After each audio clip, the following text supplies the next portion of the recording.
Hi everyone, welcome to day 7 of Improve Your Endgame Play with Sagar. Today is going to be a very exciting day because it's not just going to be about endgames, but we are also going to see something else, something very interesting. I'm not going to reveal it right now, but when you are working on endgames for many days, it suddenly starts to feel as if in chess there are only a limited number of pieces and you begin forgetting about the opening and the middle game. I'm sure you guys are working otherwise on other phases of the game, but today I'll be touching upon something else as well related to endgame, but not directly. So that will be in the second half. In the first half, what we are going to do is, as usual, we are going to begin with tactics, and then I still have a bit of things left from the queen versus rook that we studied yesterday. In fact, I've prepared a few test positions for all of you to just revise what we already learned yesterday and to see whether you guys actually grasped the key concepts, because it was not easy, right? It was quite complicated. So let me see how many people are already online, and let me give a shout out to um Agastya Day. Says I already know what it is, but I won't reveal. Okay.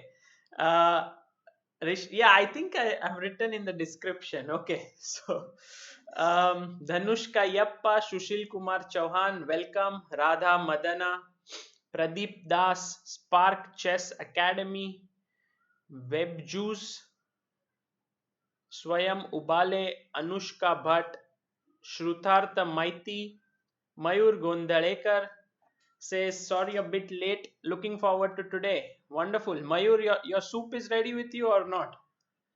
Nidhi Mina, welcome to the show. Books suggestions will be done at some other point, not here. Uh, Siddharth, welcome. Alan Jones. Ashika Kale says, when did you get the prize which is in the thumbnail? Well, I think the photo in the thumbnail is one of my best achievements of my chess career. It was in Dresden, in Germany, when I won the ZMDI Dresden Open, and I finished ahead of 26 or 27 GMs. And I was not even an IM back then. I made my first GM norm, and in the closing ceremony, they put the flag around me and gave the trophy, and it was a very nice feeling. So very memorable one. And of course, Amruta took this picture. Prathamesh Divekar, Kimaya Virle, Mayur Hegde, Claudia Araya, Pawan Sain, Vimal Dave, Vin Legaspi, Anish Adigar, Ayush Ramteke, Sumed Ramteke. Wonderful. The two brothers, uh, Harshini Anand, Ajay Kumar, Angel Maniar, Yash Bharadia, Neev Patel. Very nice to see all of you here. And let's, yes, Sumed, yes, I finished first in that event. Um, I think second was Berkesh, Ferenc Berkesh, strong GM from Hungary. So let's begin with the tactics, shall we? I think we have a aim there. We have to reach 2700 and we have to take it seriously. So let's go. Okay, I'll go to account.chessbase.com and I'll click on training. Vidip Kona, welcome. Jaspal Singh, welcome to the show. Kirti Badole, Shamit Gupta, nice, nice. Some new names as well there, which I don't remember. Okay, this one is white to move. Seems like an easy one to begin with.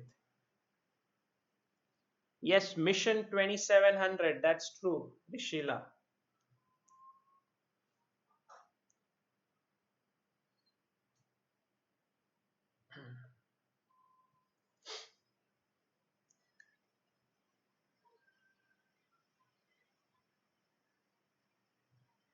Shri Siddharth was the first one to answer. Very good, Siddharth. Very quick.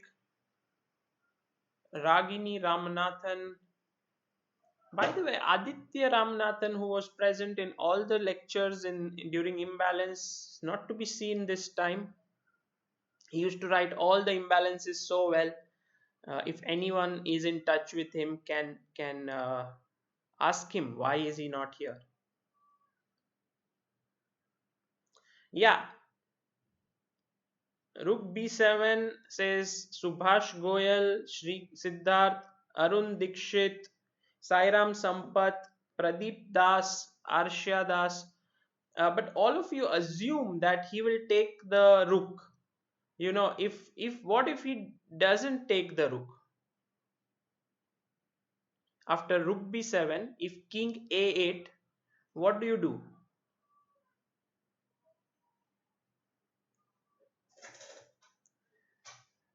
Shrutartha says, I think Aditya hates endgames. I'm not so sure about it. Maybe schools. He's going to school. Um, yeah, if you take with the king, knight c5 is winning. But if king a8, also you need to think about it. Yeah, queen into c7 looks pretty good. I mean, he can give you a check from g1, but after king to b2, there doesn't seem to be any checks as such and should win. So okay, let's take, and okay, we can give a check and that's winning. Okay, let's go to the next one. This time, this one, it's black to move this time.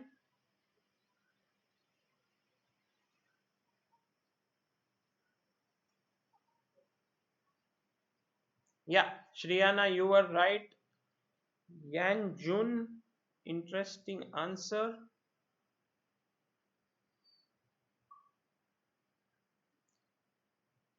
Agastya Day says, how about Mission 3000? Well, step by step. Yeah, let's start with 2700. If we can achieve it, then we can go to the next milestone.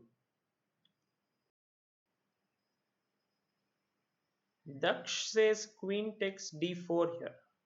Hmm, maybe something else, no? Couldn't there be something stronger than that?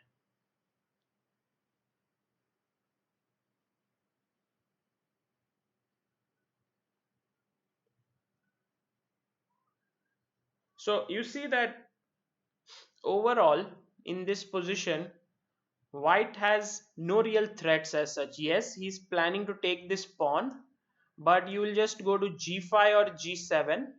Both look okay. And there's nothing much happening. So can we take advantage of this? Kimaya Virle says rook a1. Uh, Rook a1, if I take on a1, let's say I take on c6 first, give you a check, you play king g7, rook a1, queen f2, correct? King h1, queen f3, king g1, queen e3, king g2 or king h1, queen e4, king g1, queen d4. Interesting. And that's how you win, yeah? Like this step and then take on a1 finally. That should be good. Very nice. Ilam Parthi has, I think, got the complete variation. Also, Rishila has got it very good. Arun Dikshit as well. Excellent. Um, Sumit, yes, Queen B5, of course, that is winning, but you have to calculate Rook into A1 over there.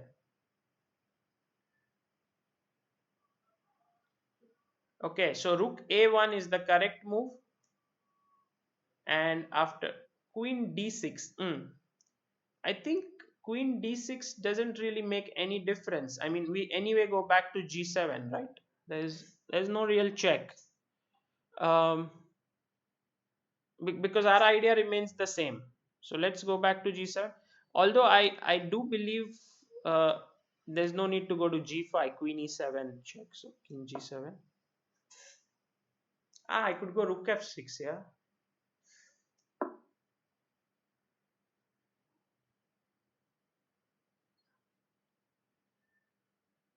I made a mistake, sorry for that. I think king g7 was okay, right?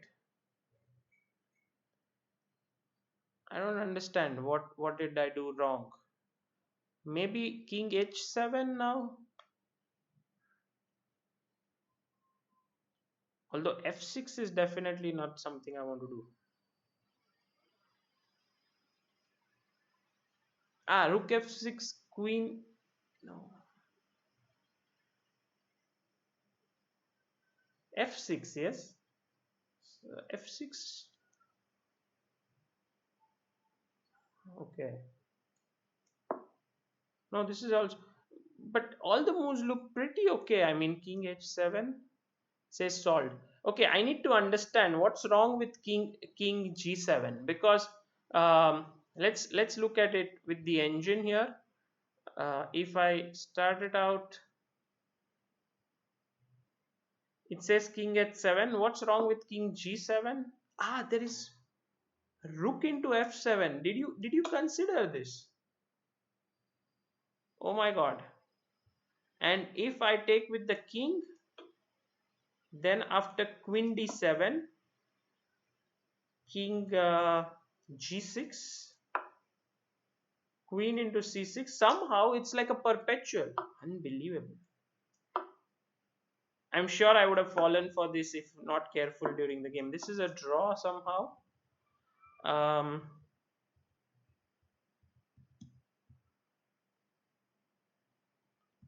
King h7, and if I were to play rook f6, then queen into f6. Okay, take and rook a1. Okay, that's better after queen d4, but not winning. So the other move remains f6, but then comes rook g7. Oh my god. Like the mad rook, yeah, it will go to, if you go to h6, it goes to h7. Check, king g6, queen e8, over.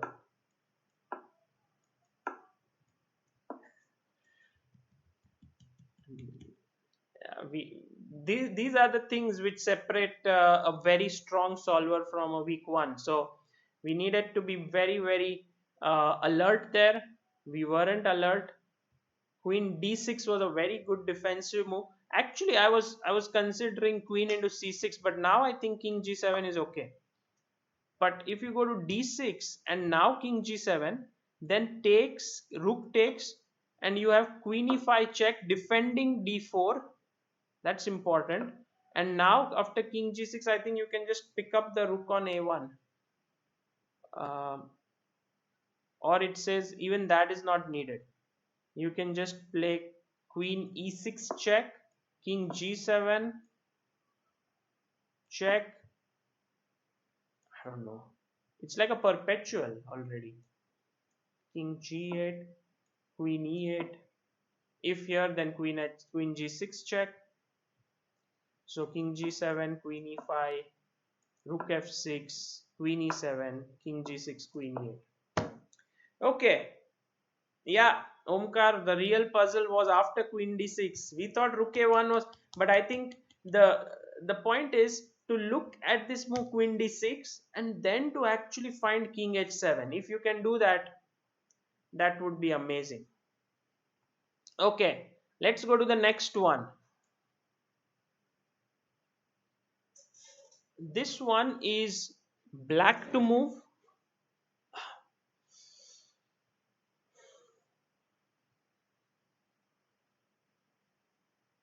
How do we continue here? Well, it looks like a lot of moves win here, because the king on c2 is quite weak. Also, we are just one pawn down, but still it would pay to be accurate in this position.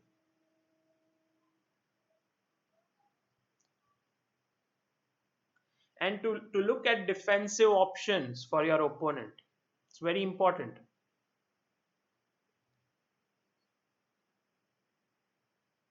Yeah, that's why the puzzle was rated 2602. Correct. Well, all those who are saying bishop f6, then d4, I guess, stops it, or maybe d4 looks okay. So we could go bishop a3, but then I don't have any answer to rook b1, it seems, over there. After rook b1, everything looks safe. So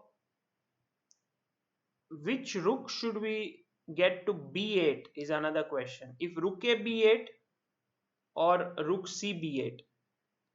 Because if rook a b8, rook c8, then you have rook into c8, which looks winning. So if you play rook c b8, he could go rook c3, defending that pawn. So rook a b8 looks fine, yeah. Attacking b3, and I don't see how can he defend that pawn. I don't see it. Okay, nice. I think Sumed, Neev Patel, Karan Parekh, everyone gave that answer. And now maybe we just take on b3. That looks good. And we solved it. Good one. Let's go to one more.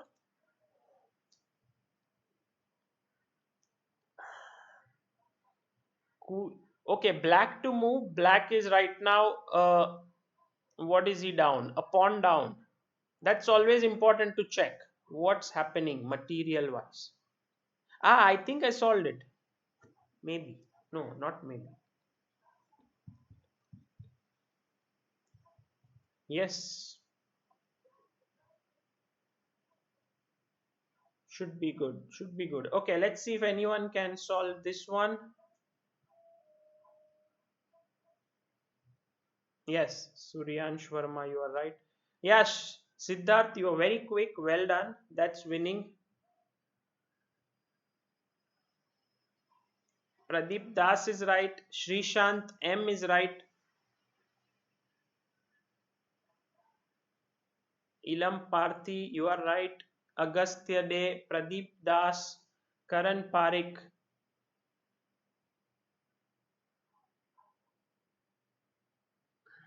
Yeah. Also Mayur Hegde, Rutik Nimane, Vidip Kona.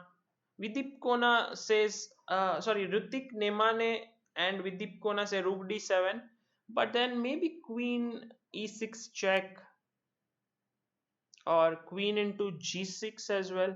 It's not so clear, but Rook A7 is just very clear. Point is, if he takes with the Rook, the Queen is hanging. If you take Queen into D8, now I don't take back the Queen, but I take the Rook, and the point is a1 is hanging. If you take rook into a6, rook into d8, piece up, and if you take queen into f8, bishop f8, and I'll be a piece up. So that was not too tough. I think it was a good one for us, good confidence booster. This one is I think I have seen this position at some point in this book, Practical Chess Defense by Agard.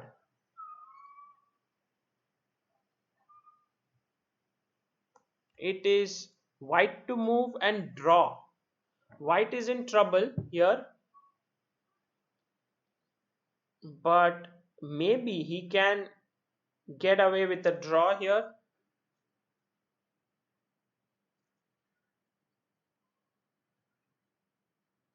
You see, Chessbase realizes that we are doing this live show and all of us are discussing together and we are very strong and we want to reach 2700. So it's like, today we are not going to let you get easy points. No way. No way in the world. Uh, I think one of the important things to note here is that queen to h8 and queen into c1, both moves are coming up. So we have to be very careful in that sense. uh, b6 is what many people say, b6 in this position. if king b6 rook b1, right, and if the king goes to the last rank, it's already a mate. And if you go to a6, then I have queen d3 check followed by rook b1. But I think bishop b6, so by means of elimination, bishop b6 has to be played. And once bishop into b6 is played, the question remains as to how are you going to prevent queen h8 mate. And so the move that comes to mind next is rook c8, stopping that.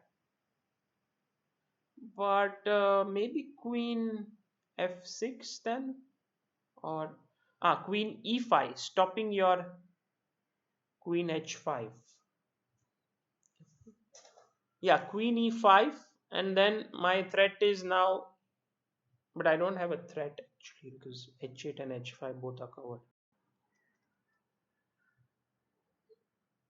Yeah, b6, bb6, rook c8 looks good, but some of you are saying rook c3. Pradeep Das, also Ilam Parthi, Shriyana Malya, everyone says rook c3. Guys, you are amazing.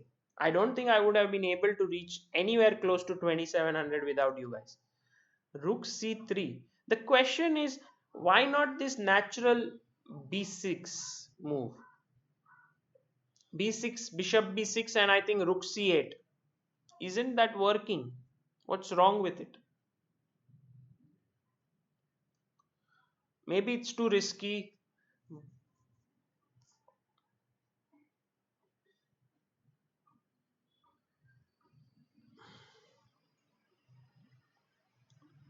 b6, bishop b6, rook c3. Okay.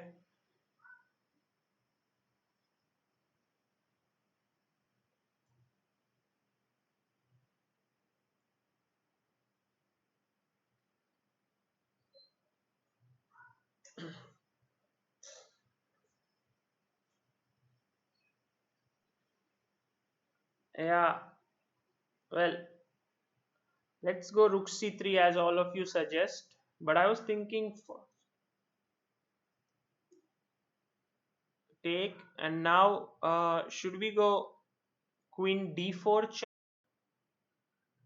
Then after bishop d4 or queen d4, we go b6 and then it's a draw. Yeah, I think that should be good. Queen d4 check, takes b6, and it's a stalemate. Okay, good. The question is what happens to b6, bishop b6, and rook c8. This is what I felt was a plausible defense, because now I've saved my rook and I've also stopped you from going queen h8 mate. Does this work somehow? Yeah, this position was beautiful, but I have some questions in my mind as maybe just queen g7, right? Queen g7, threatening check here, and then if I move my queen away over somewhere here, then there is queen a1 check. So queen d4, says Ilam Parthi. Yeah, maybe queen d4 is also equally good. Yeah, I would say for the blind players who are watching this, tactics is something I would avoid saying all the notations, but once our training begins, I will say out the notation, because there's so many pieces. Sometimes it takes a lot of time. Also, queen f6 looks good. Let me just confirm: queen f6, queen g7, all the moves look pretty strong. Yeah, queen g7 is equally good. Queen f6 is equally good. So yeah, all the moves are playable, and there's no stalemate tricks, because after queen g7, rook a8, king a8, queen d8, there is bishop d8, so the king has g1 square. Okay, should we do the last one?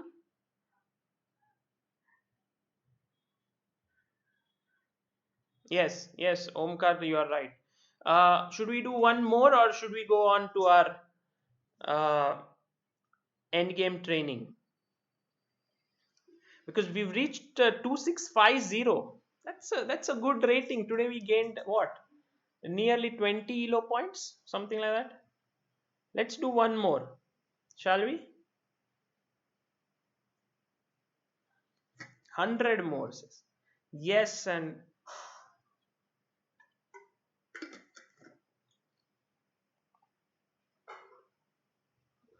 okay. You all are always ready for tactics. Siddharth Rajesh doesn't want one, but okay, anyway, let's go. This looks quite complicated.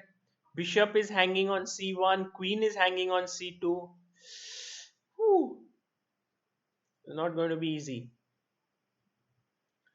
But the king on g7 is under attack, and we should be able to round him up. So, how to begin?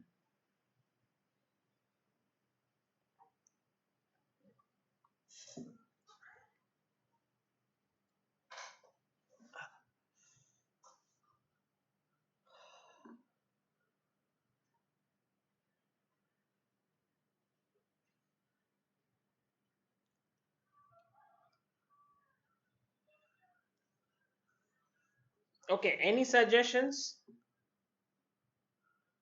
Looks like a tough one.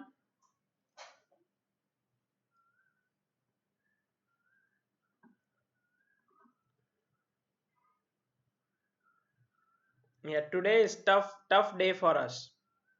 It's going to be tough here as well as in endgame training. So it's a tough day for you, all of you. Rook d3, Neve says, also few of you say rook into f7, but I don't want just one move. I would like the entire variation. If you can find the entire variation, that is exactly what I am looking for.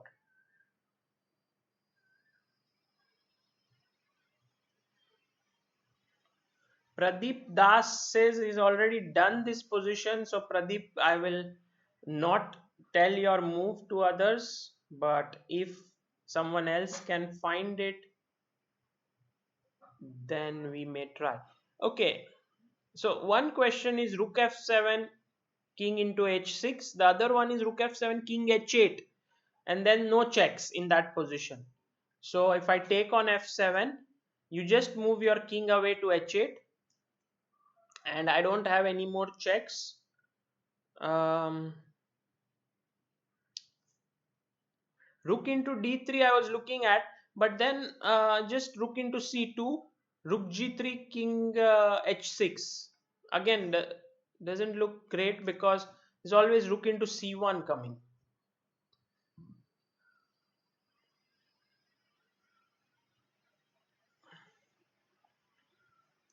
So, okay, there are a few of you who say queen into b2, take this pawn. I'm like, what? How? Well, the point is if knight b2, then rook g3 check, king h8, then knight f7 mate. King f8, then rook f7 mate. And if king h6, then it's a tricky one, but I think knight c4 check is a mate because rook into c1 has to be blocked. So you put your knight on c4. So the question is after queen b2, can he take rook into c1? Is it possible to take on c1 with the rook? Because now if I play, let's say, queen into c1, then rook c1, knight c1, rook g3, king h6, and there's no bishop to give a check.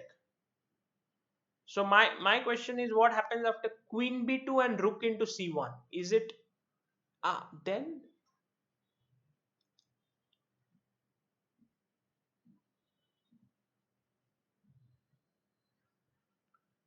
yeah, rook g3, queen g5, says Omkar. Okay, interesting. But Omkar, I'll just take rook into g5, and that should be okay. I mean, I win back the queen. Does anyone have an answer for queen b2, rook c1? Then you play knight f5 check, huh? Yeah, but knight f5, just king, say, f8.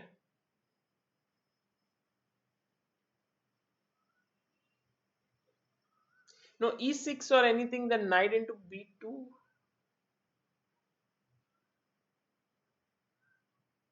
Rook g3, Edward or Torres, and then king into h6.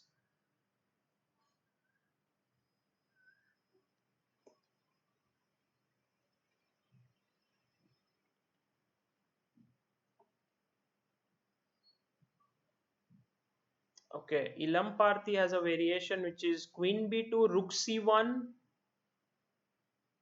rook d3, rook f1, knight f1, bishop d3, knight f5 check, king g8 and e6. Yeah, you are actually what, two exchanges down, but you have this beautiful knight on f5 and this aggressive position. Yeah, I think queen b2 is okay, and now after knight b2, I think it works, everything works flawlessly. Check, king h6, knight c4 is a mate. But if we had taken rook c1, then rook d3, rook f1, knight f1, bishop d3, knight f5 check, king g8 and e6. I'm not sure if this is working, but okay, this is what he had suggested. I'm only one exchange down. Okay, the rook in c1 is gone. Okay, let me just check if our analysis is correct. Queen b2, rook, knight b2 is mate. Omkar Chakradev had a very interesting line which was queen g5 here, because what he wanted to do was take here, but turns out that after rook f6, king g5, knight f3, it's a checkmate after all here. So rook into c1, now knight f5 check first, says the engine, king g8, rook into d3, rook f1, knight f1, bishop d3, and e into d6 or e6, both look good, but let's take, and one exchange down, but this beautiful knight on f5 and these pawns should give me a clear advantage. Okay, good. So this was really nice. Thank you all for helping me reach 2662. Wow, that's a great rating that we all have reached, 2662.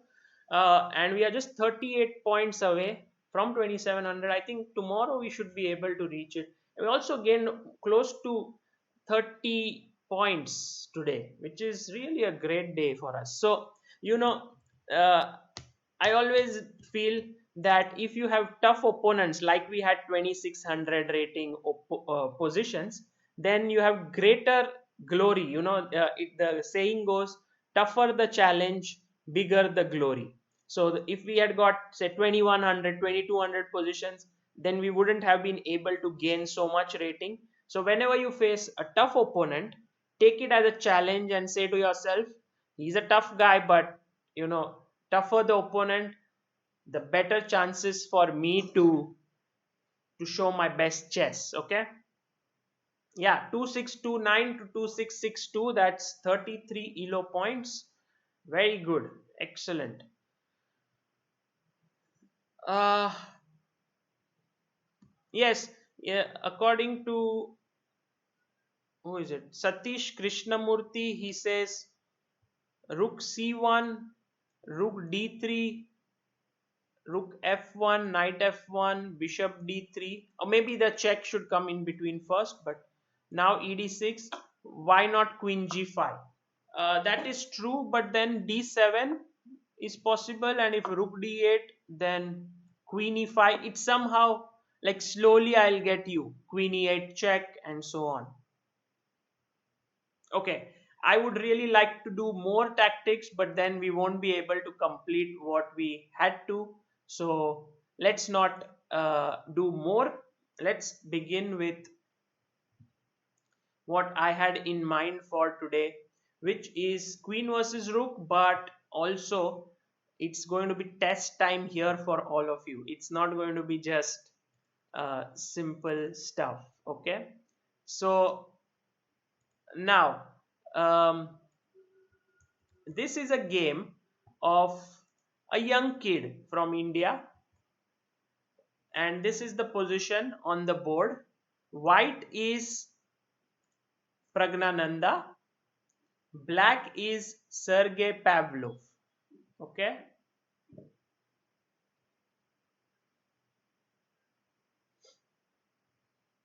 Kimaya Virle says our rank is 111 in chess based tactics. Okay, so we have another aim, yeah, to reach top 100 tomorrow.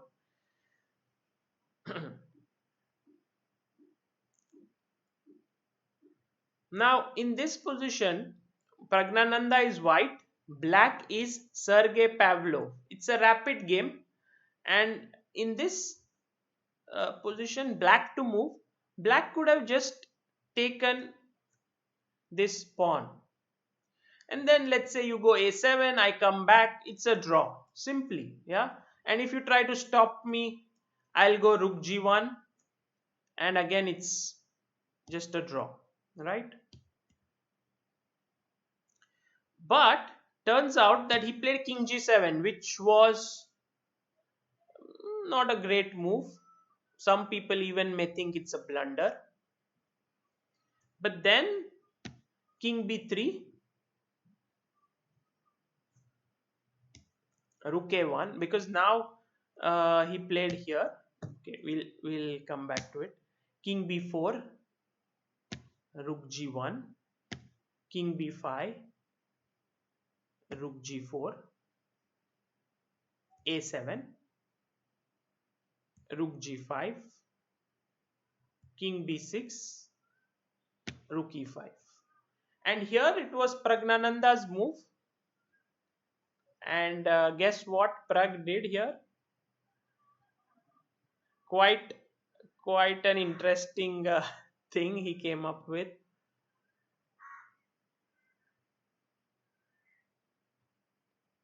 First of all, in this position, white can just play rook b8 and win the game. Yeah, because he'll just make a queen next move, and he has to give up his rook when the white king is not too far away from this pawn. But he played rook g8 in time pressure. Okay, understandable. You make a queen, and king g7 was played, queen g2, king f6, queen c6, rook check. Now the question to all of you is, where will you take your king here in this position? Rook g8 was of course not a good move, uh, because there were easier ways to win. But after rook g8 takes here, we come to this next important position. What should white play? King d7 here. And do you think that white will be able to win this position? Yes, ideally you should be going behind. Pragnananda played king d5, which is just a dead draw, because after king e7, we saw this yesterday, when the side has an extra pawn on the 7th rank. If it is not the rook pawn, then there are two support points for the rook, and it keeps moving between those 2 points, right? Uh, all those who are right, I will call out the position. Sorry if I did not do that right now, but Anup Kulkarni and someone else who's constantly asking me what's the best age to start a YouTube channel.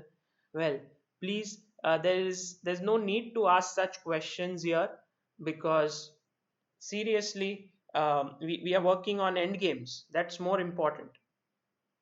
Yeah, I will make sure I say the notations from the next position onwards. But okay, from here, the position that we have on the screen now is king f6 for black, rook e6, pawn f7, white king c6, queen g2. Okay. Now, the thing is that if you go king d5, king e7 is a draw. But king d7, is this a win or not? Because going behind the pawn, uh, I had told you if the queen is just here, there is less space when the pawn is on the seventh rank. But when the king is already in, this should be winning, according to me. I think there is no problem because you'll put him in Zugzwang and you will get your king somehow here. I just would like to confirm what so that I don't mislead you. But I feel that after King D7, it is winning. Yes, King D7. So Pragnananda played King D5, and we shouldn't judge too much into this game because it was a rapid game. But you can see that it's not very trivial. And now um, we know this one. He just kept moving his rook between e6 and g6. And Prag did play for another, I don't know, 50 moves or so, trying and hoping and doing whatnot to win. That's his style, he never gives up, he fights hard. And that's the reason why he is one of the best youngsters in India and the world. And he took finally, and it was a draw. Nigel Paris says, very eager to watch you with Samay today. Yeah, today I think at 8 p.m. That's when I will be on their stream. Uh, will be an exciting day with them. Okay. Neve, whenever you start an engine, the evaluation bar comes up.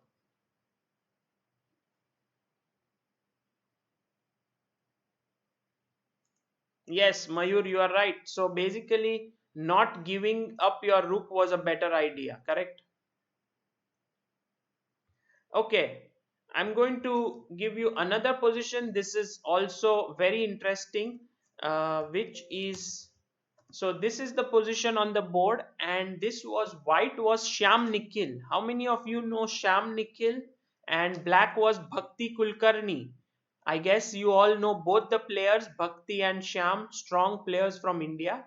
Shyam is 2450 in this game, Bhakti is 2250.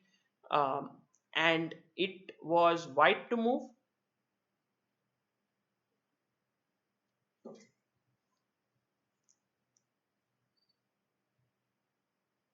and then rook a1 was played, knight to f3, take, sorry, here g2 takes, and queen, and white took here. So my question to all of you is, what is your assessment of this position? Is it a draw, or is it black is winning?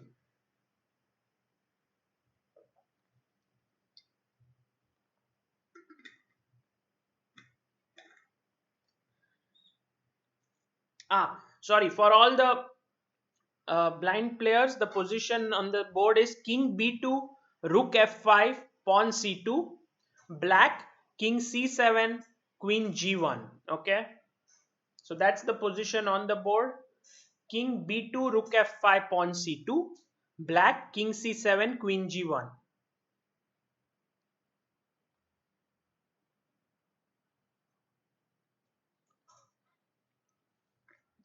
So the question is this a draw, or can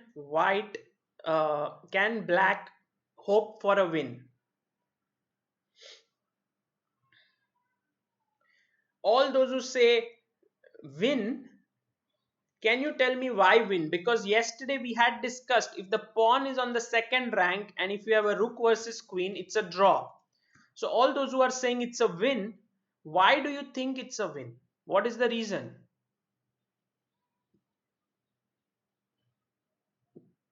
Neev Patel says unclear because white's rook is misplaced, so it should be winning. Very good, Neev. This is a good answer, um, because if the rook were on d3 or b3, you could safely say it's a win. It's a draw, sorry. It's a draw for white. But because the rook is like in the air right now, it's a it's not sure whether it's winning or not. Okay, so in this position, it turns out that it's still a draw, but white has to be extra careful. It's very difficult to actually win here for black, because after king d4, king c1, somehow there is no check which can win the rook. And the moment you give me time, I want to come rook f3, rook d3, and put my rook on the third rank. So black has to be constantly alert here, not to allow that. So in the game, Bhakti went check, check, and king c6, and then she gave another check. Here she should have somehow tried this way. It's still very difficult. The engines were saying win in 40 moves or something, not at all easy. But check here. And actually the final error comes at a point when you don't even realize it's an error. Like here rook g1 was the correct move, but rook e1 turns out to be the blunder, because after king c5, now comes king c1 in the game. So just to give you an idea as to how black can win this, come here, come closer with your king, check, check. And the way I am going to break in is at some point keep giving checks and then get my king to b4, hope to get some queen c3 and king a3 coming in, and you may have to go down, and I get my king inside, and somehow this is winning. Okay, don't ask me how it turned into a win, because it's really complex. But the point is, at no point in the game did Bhakti allow her opponent to get the rook to this fortress point, which is what I think you have to learn. So king c1, queen a3, king d2, king d4, rook b1, and now rook e2 was more accurate, but rook b1 was the final blunder. Can you see how does black win in two moves? Black to move and win. So the position is king d2, queen a3, king d2, rook b1, pawn c2 for white, king d2, rook b1, pawn c2. Black has king d4 and queen a3.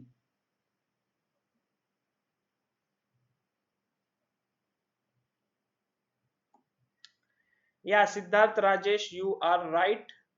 Also, Himnish Babaria says it's a win because rook is far. Correct. But now it's a simple win. It's a two mover here. Can you find this?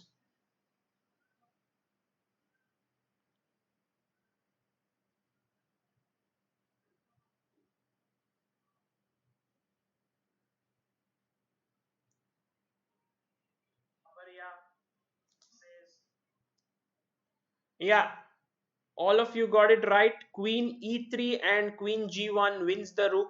So it was not at all simple to win this position overall for Bhakti, but she did manage to do it and she won the game. What you have to keep in mind is that if you have a queen and your opponent cannot really fix the rook on these squares here on the third rank, then you have chances to win. It's very difficult to defend. Okay, let me pull up another position here. This time it's going to be another interesting position for you. Let's see how much you guys remember from yesterday, because many times you learn something and it just goes off. So queen into a2, and this is the game between David Navara, who is white, and black is Vincent Colin. There's a rating difference of nearly 300 elo points. Navara is a world class GM with a rating of 2700 and 2722. Black is 2427. Now in this position, I want you to tell me whether this is a draw or white is winning. White is drawing. This is a draw or black is winning. What's happening here?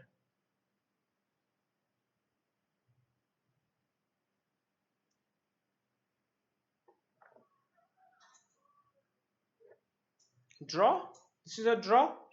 Guys, come on. You were sleeping yesterday, it means. Neev Patel winning. Niranjan Warrior draw. Ilam Parthi draw. Shrishant draw. Sumed Ramteke draw. Shriyana Malya draw. Maybe I just didn't explain it so well yesterday, or maybe this endgame is very tough to remember. You remember we wrote down actually here queen versus pawn, and I have written if the pawn is on the 6th rank, then knight pawn is a draw. Central and bishop pawns win for the queen. When it comes to rook pawn on 6th, side with the king wins if the king is on the short side and not on the long side. Do you remember this? We discussed it. So here the king is still on g6. So in a way, if I can get my king to uh, h5. By the way, the position for all the blind players, the position is white king g3, rook f3, pawn h3, black king g6, queen a2. Okay, if you can get your king here, it's winning, right? It's a win. Yes, Niranjan Warrior, you are right. But what is surprising is that many of you felt that this is a draw, but I don't know why. Any specific reason you felt this is a draw? Rook f4, check, king g2, king uh, king g5, rook g4, and now comes the moment of truth. Where do you go with your king?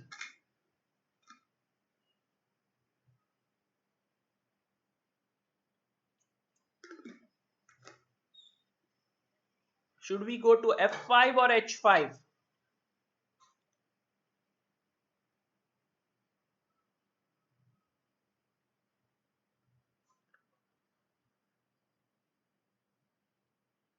Because this is the moment where Vincent Colin went wrong and Navara was able to hold a draw in the game.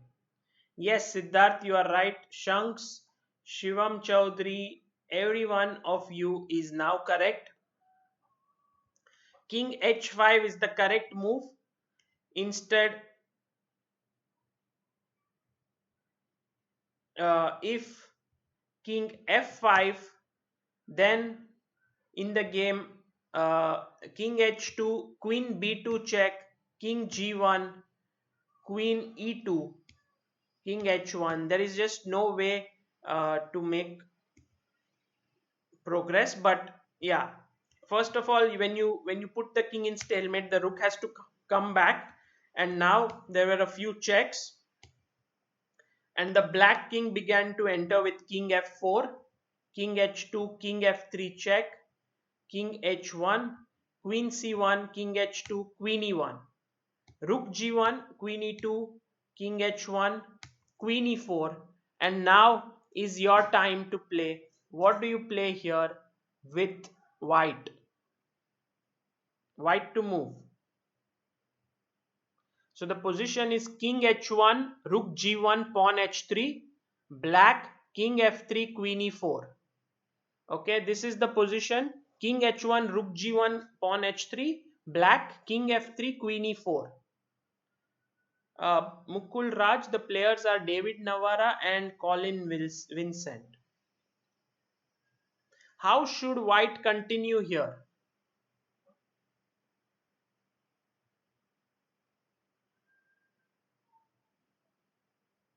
Yes, Vikas Nishad, Ilam Parthi, Divya P, Dev Mercia, Web Juice, you're all correct.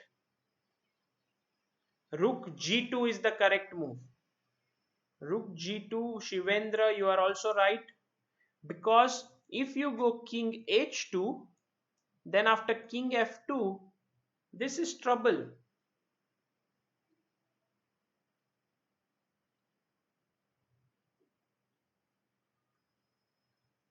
Because after, let's say, rook g4 now, I could very well play the move queen e3, it seems, and rook g2, king f1, and it's just lost because I've taken control of this square and my king has moved in.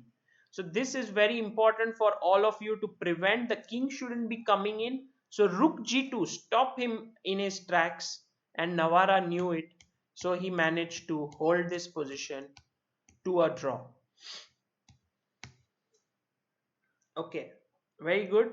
I think that was a good revision. By the way, for all those who are not sure as to how to win after king h5, then you go queen f3, you give a check, check, king. Once the king moves back, you come in with the king and you win the pawn on h3 and the game. Okay, so let me give you another position now. This one is an amazing position. In fact, it's going to simply blow your mind. Uh, this was reached between Kramnik as white, and black was not Judith Polgar but her sister Zusa Polgar, also known as um, Susan Polgar now. And in this position, Kramnik played the move f5. He clearly saw that if hg5, there is a mate here. So what Susan did was played rook f8 and played queen e7, king g8, queen d7, and played f6. Very nice move. Bishop into f6. And now I want you to think about how to win with white. The point is, if you play takes here, rook f6, this is a draw. Just push the king back and play, keep my king on h7. Even one pawn is draw, so if you have two, that's a lot. So what had Kramnik in mind? Kramnik had a move here in mind. What was it?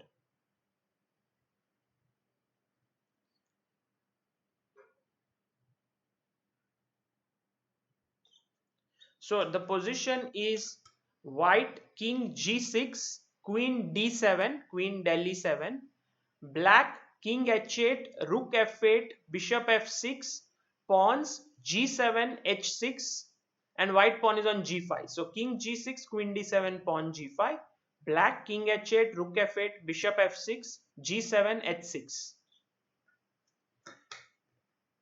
Chandrasekhar Korvi says G into H6 should win. Abhishek K also says, guys, all of you who say G into H6, you have good news as well as bad news. Good news is that you made the move exactly what Kramnik made. Bad news is that is not the best move.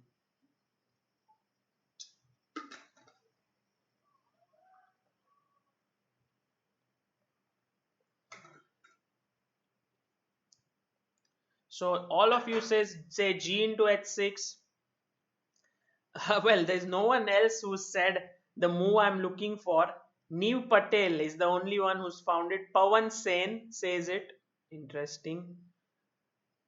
So G h6, the problem is that you don't look at the defense for your opponent. If you don't see it, you won't find rook g8. Brilliant move by Suzanne, which she found.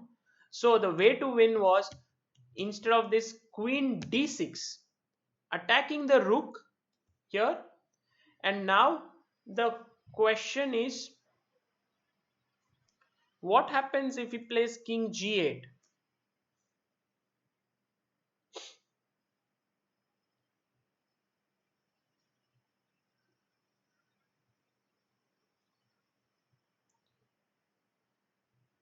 Yes, queen d6 is the correct move, as all of you now found out.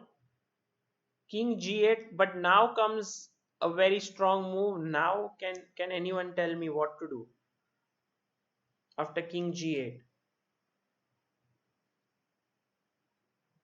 Yeah, queen d6 now says Yash, Arshadas, Sridevi. A lot of people now feel queen d6, but after king g8, what's your plan? Yes, win Legaspi, you are right. Rajashri Raghavan is also right. After Pawan Sen says, now we can take here. And that is absolutely correct because the point is after now g8 6 I can just play queen d7 with the threat of a mate and there's no way to prevent it. Otherwise I could just go h7 if required.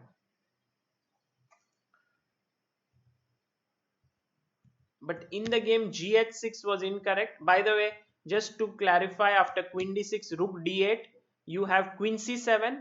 Now once again bishop g5 is impossible because of queen g7.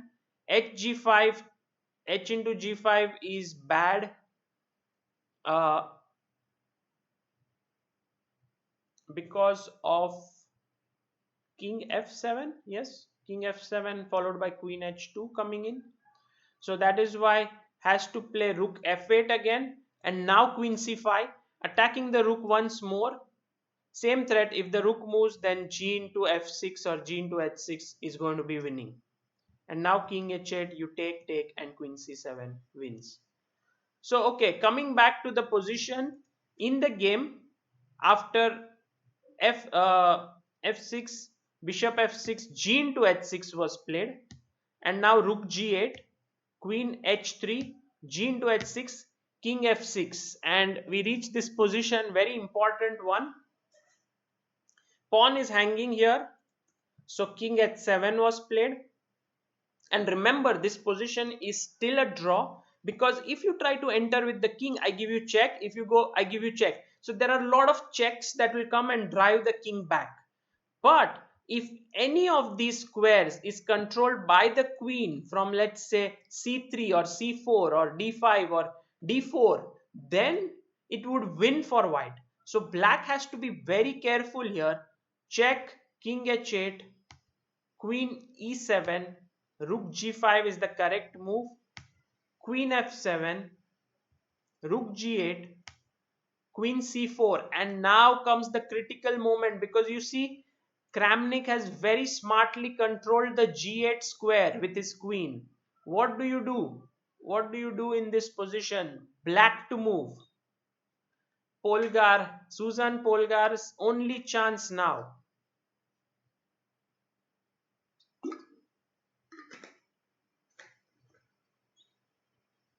Nikhil Chahal, it's a draw, true, but you have to be accurate. You can't just say it's a draw.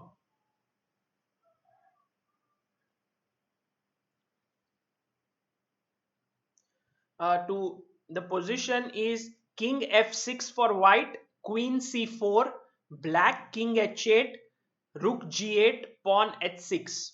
Okay, king f6, queen c4, king h8, rook g8, pawn h6 for black. Yes, very good, guys. You are very smart. All the right answers by Shanks, New Patel, Sayan Roy, Nikhil Chahal, Vin Legaspi, Shivam Chaudhary, Ilam Parthi, Amay Kanetkar, Anish Adiga, Vikash Nishad, Ayush Ramteke, Kirti Badole. Good job. Very good. Arun Dikshit, Niranjan Variyar, Dhanushka Yappa, Spark Chess Academy, Shriyana Malya, Tanuja, all of you have got it right. That means you are now well versed with this endgame because king h7 would be a blunder, king f7, rook g7, king f8, and you see this square is taken up.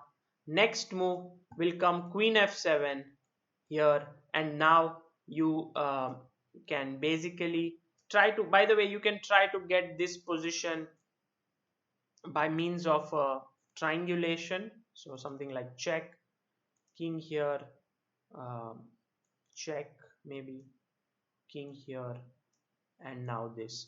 And basically black is in zugzwang. He has to move his rook when he will lose it through checks. Okay, so in the game rook g7 had to be played here, instead of king g7, king h7, and that is the right move. As all of you have rightly pointed out, the king has to be kept outside, and this would have given a draw. uh, Kramnik was not so sure. He played queen e4. So you see, even strong players don't know these endgames. He was 2700 plus player. This was in 94. Um, and now, once again, there were several errors, but finally he did strike on the right plan here. Did not actually. He came out with his king. But okay, this is just if I had to find the mistakes in this game, there were many. But finally, it seems like Kramnik got the plan and he won the game. So finding it in a rapid game with less time is never easy. And now the rook is lost. Okay, let's do one more position very quickly.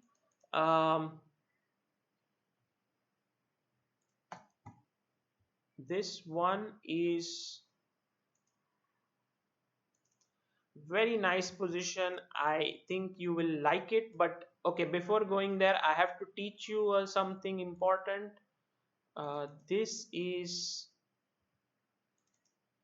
yes, this position.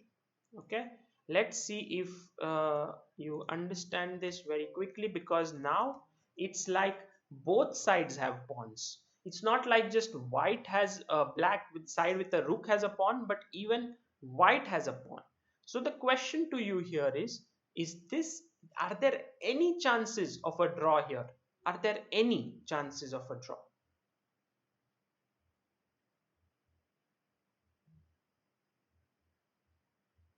Chess with Arun, please don't ask me for a book right now, because that is not what we are doing. Very important to focus on what you are doing. Okay.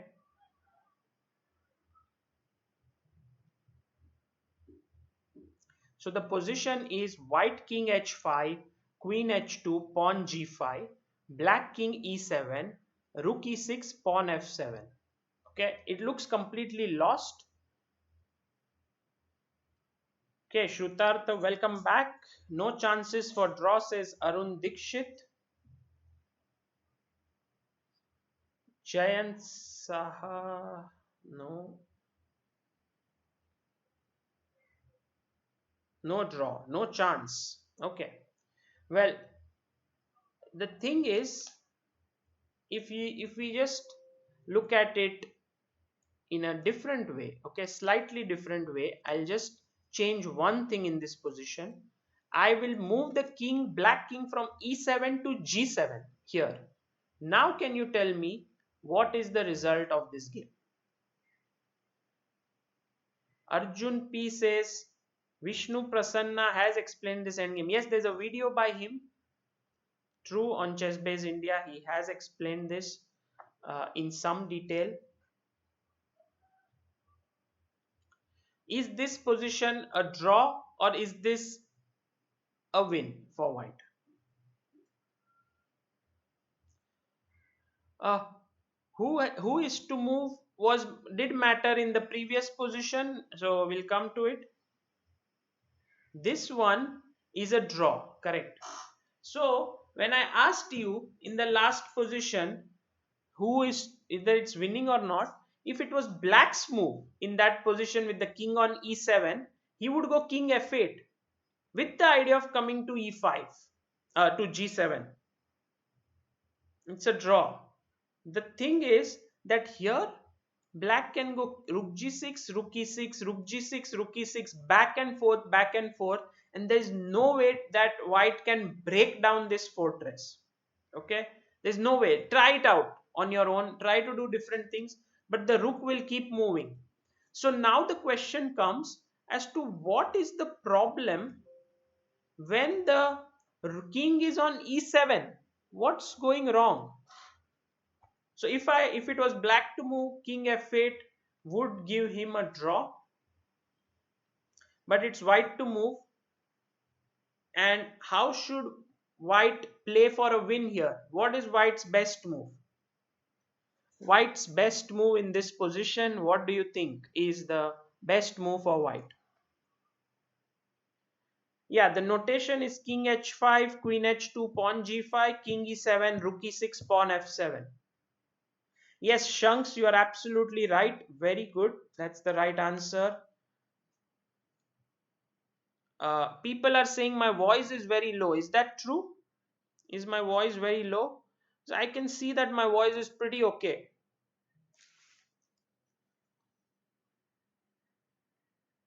Yes, Neev Patel, Mohit Kumar Soni, Sumed Ram Teke, Reshu Jain. You are all absolutely right. The right move is even Samrat Goswami, Sumed Ramteke, Srishant, Kanan, uh,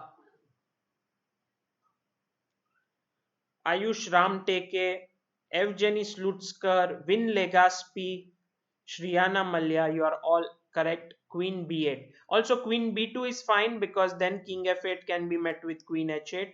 So that should also be okay.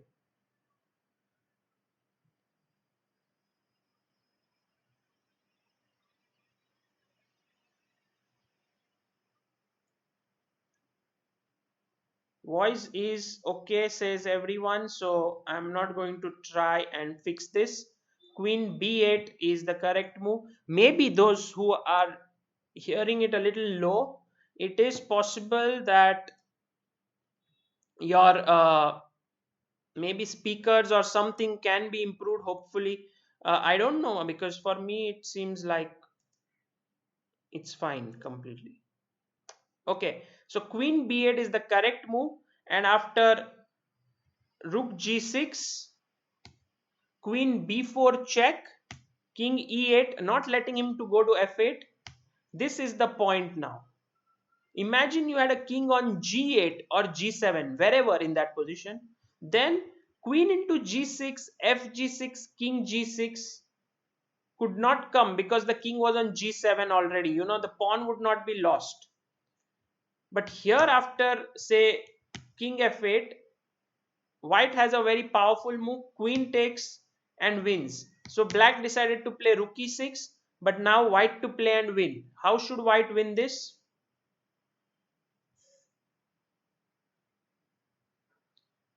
White to play and win.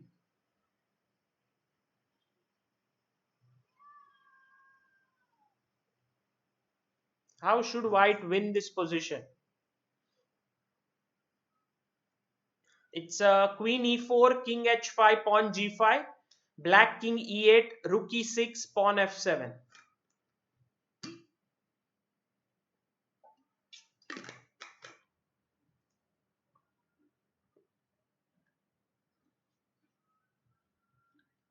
Curso de Ezedras Intensivo from Argentina. Yeah.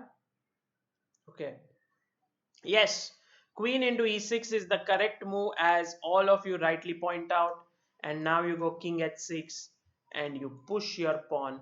By the way, you know, even in this position, when you take on g6 and play king g6, it's very important to learn the key squares which we learned. It doesn't matter if you have the opposition or not. Once your king is on one of the key squares, you are winning. So here king on g6 is winning. Okay, well done. Queen into e6 was the correct move. And so now you know that in such a position, even with both sides having a pawn, the side with a rook has defensive chances if his king is on g7. Okay. So taking an example from recent play, actually, Giri versus Nepomniachtchi, very interesting endgame was reached in the candidates, where in this position Nepo played f5. I will come to the notation where I will say it out. Rook f5, queen e1, king g2, queen d1. And the question here is, how should we assess this position? So white king on g2, rook f5, pawn f2, a2, h4. Three pawns for white. King g2, rook f5, f2, a2, h4. Black king e7, queen d1, pawn e4. So it's very interesting to note here that it's very similar to what we saw.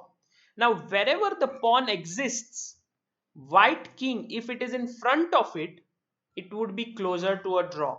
So let's see what how the game continues. Now you can appreciate better with all your knowledge. Rook g5 was a good move by Anish. He wanted to play rook g3 and e3. So what did Nepo do is he played queen to a1. He kept a control on the f1 square because he doesn't want the king to come from f1 to e2. Rook g4. Now e4 is threatened, and he played the move queen b1, keeping the e4 intact. Rook g3, queen into a2. And now my question to you is, if king f1, what should be played here by black? What should black play here?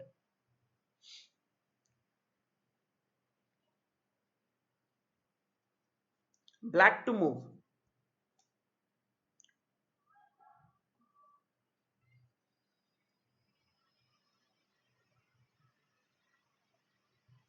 See, if this pawn is a bit inconsequential for the endgame. If we can get king e2, king e1 or something and put our rook on e3, g3, we know that this is a draw. Shrutartha, that is exactly when rook e5, because he played queen e1 to exactly queen a1 to stop rook e5 in that position. So there was no chance for you to play it. My question is what happened? Yes, very good. All of you, excellent. Reema Singh, Jayant, Anjaneya Fatak, Mayur Gondalekar, Ilam Parthi, Keshav the winner, Sayan Roy, um, Nikhil Chahal, Amay Kanetkar, Shivam Chaudhary, Radha Madana, Jan Daryl, Vin Legaspi, Arun Dikshit, New Patel. Everyone got it right. I'm surrounded by great endgame players. Queen d2 is the correct move, not allowing the king to come out. And this slowly now you can just get your king in and you will be able to win this. Okay.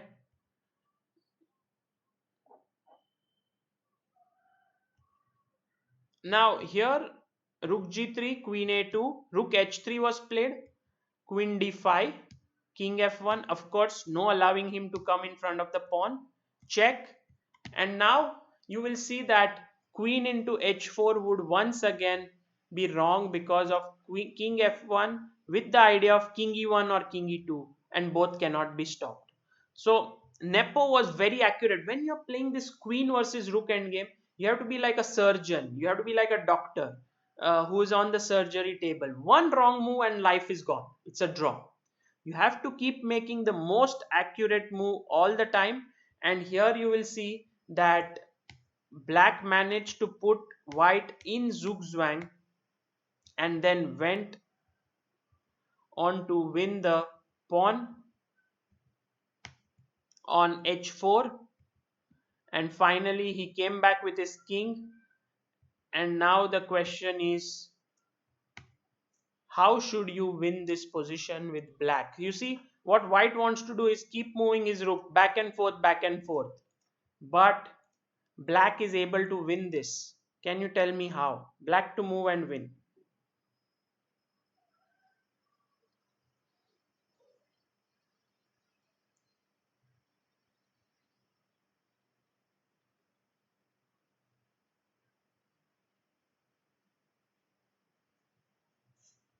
Yeah, Shrutarth, you are right. I'll come to your question in that position.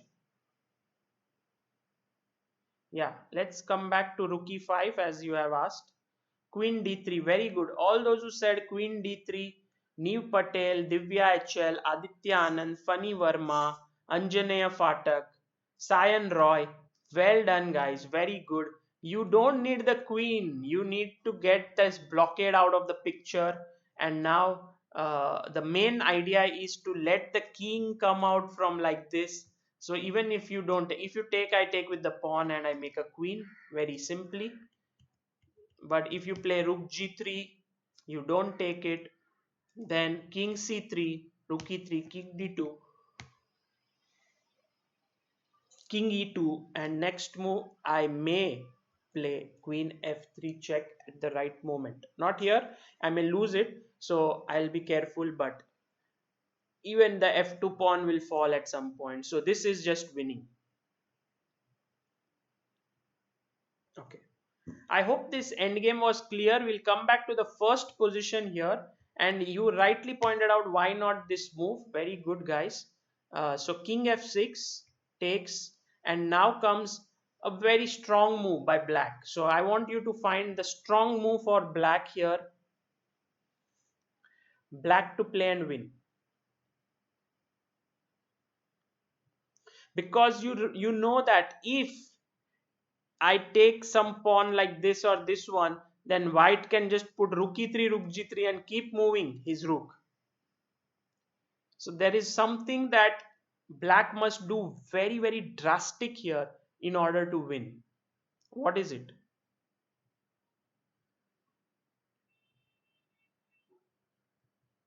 Yes, Jayant Saha, Anjanaya Phatak, Suryansh Verma, Fani Verma, Soham Shirode, Sayan Roy, Krishna Kumar Bagel, Samrat Goswami. Well done. Mayur Gondalekar, also you are right.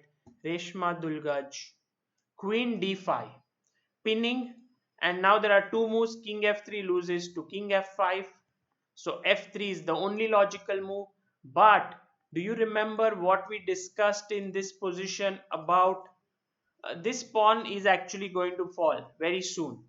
Okay, but so you are left with a pawn on a third rank, which is a bishop pawn. And if you go back to our notes which we had made here, it was that if the pawn is on the sixth rank, then a knight pawn is a draw. Central and bishop pawn win for the queen because there is space behind the pawn. So that's why this position is theoretically winning uh, for black. I hope that this was clear to all of you. Mohammad Nahid Hassan, I would not like to show middle game or opening right now.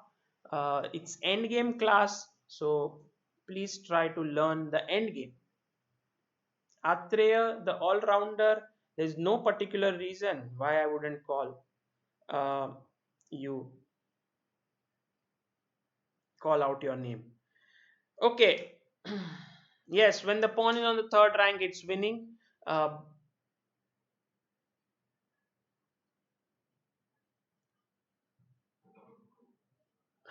Okay, so now as this, with all these knowledge which we have broken down, you see how these endgames can be understood better. Okay, I want you to just look at this position, and I have a small story here, not my own story, but just a general story here. This is a position between Zemish, Fritz Zemish, and Prince Ludwig Prince, and White over here said, okay, let's draw the game because you see you're going to put your rook on e6 and g6. I will push my pawn, but I have no way forward. Your rook will stop my king from coming in. So let's agree to a draw. Do you agree with this agreement? Do you agree that the both players agreed to a draw was the right result?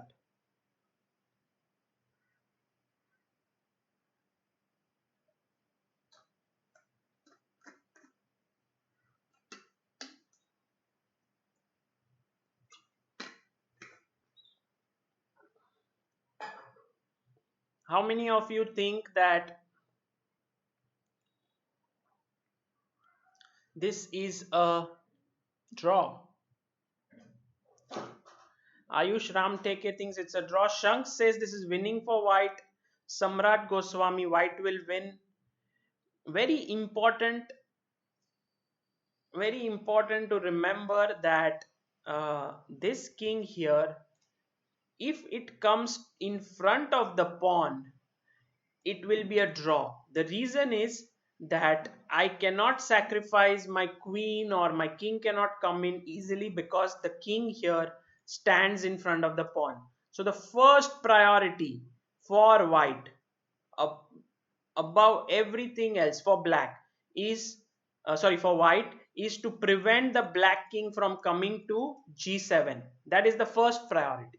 So king f8, by the way, the position which I'm talking about here is king g1, queen h3, pawn g3, black, king e7, rook c6, pawn f7. Okay, is this winning for white or not? That was the question. So now king, queen h4, king f8, check. King here, you get your king in, you start pushing your pawn, get it all the way to g5, and now you play the move queen b8, rook g6, check, and the final move now, white to move and win.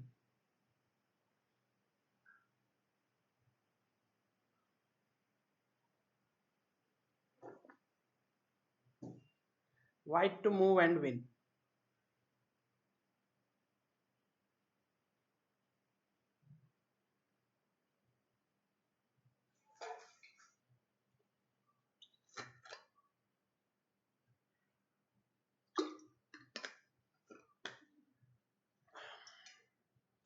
Well, it's simple. Yeah, Shivam Chaudhary, Reshma Dulgaj, Suryansh Verma, Vin Legaspi, Sairam Sampath, Shahid Hussain. You are right. Queen e4, and I'm going to win your rook. Or if you block, still I will take your rook and play king h6 and win the game. I hope that you are able to grasp these concepts pretty well. Um, they are slightly tough, but they are interesting, and in your game positions will come like this, and then you will easily be able to get points. For example, Sutowski versus Zagrebelny. Sutowski, of course, very strong player, FIDE director general now at 1.2700 player. We also published a video recently of him showing his best game, which Anand thought is an amazing game, one of the best Anand had ever seen. So you have to see that game. Sutowski, Gormali versus Sutowski, it's on our channel. He's white in this position. Black is Zagrebelny. Zagrebelny is the coach of current world junior girls champion, uh, Polina Shuvalova. What did Zagrebelny play here with black? The position is king g3, queen d8, pawn h3, pawn g4, black, king g7, rook g6, bishop e6, pawn f7. So king g3, queen d8, h3, g4, king g7, rook g6, bishop e6, f7.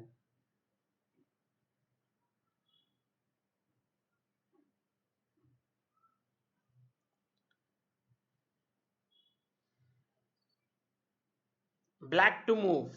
Black to move. What do you play here?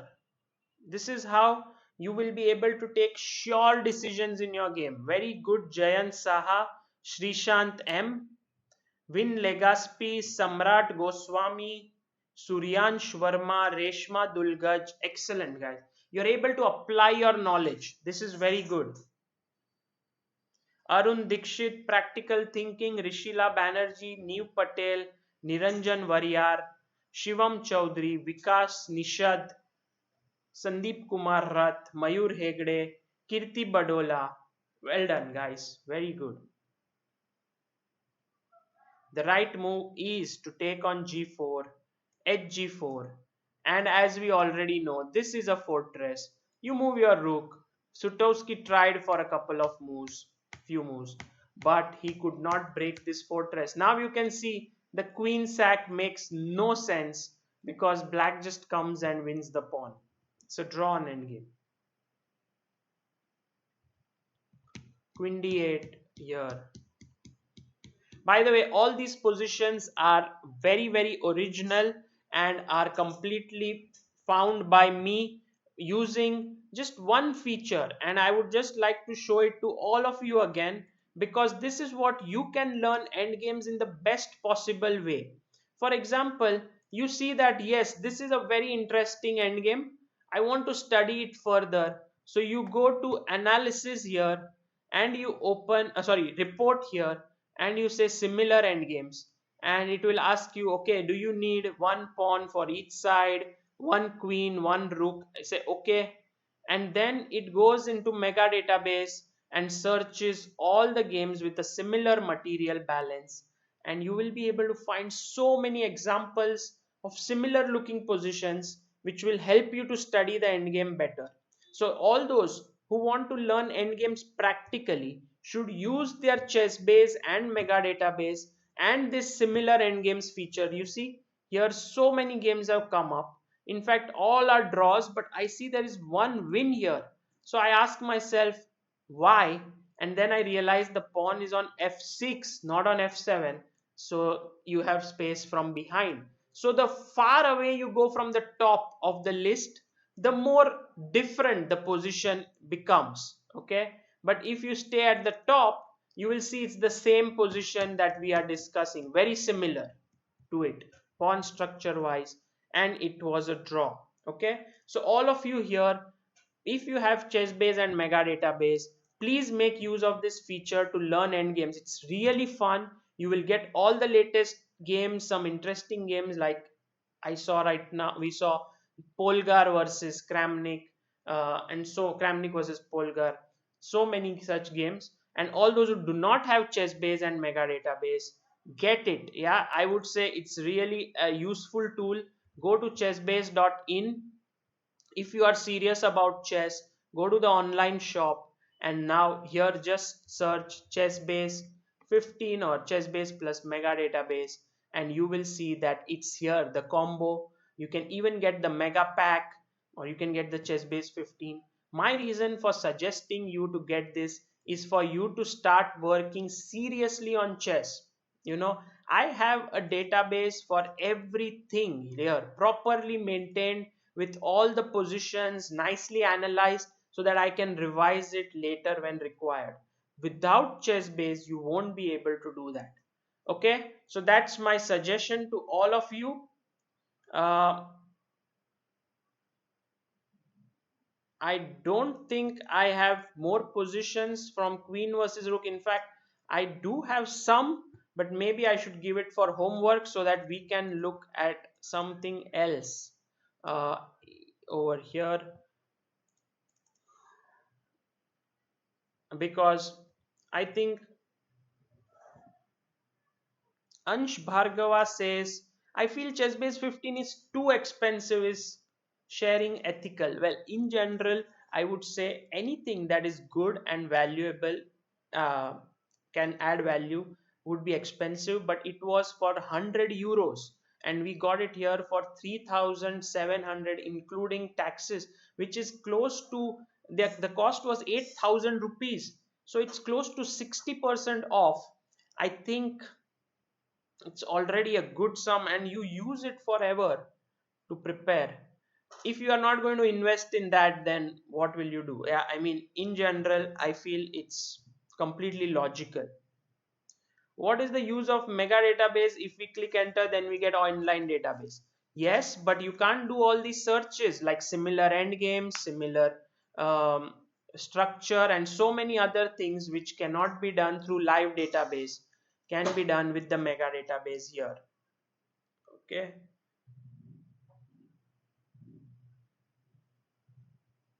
Okay, so should we go on to the next thing what we have to learn?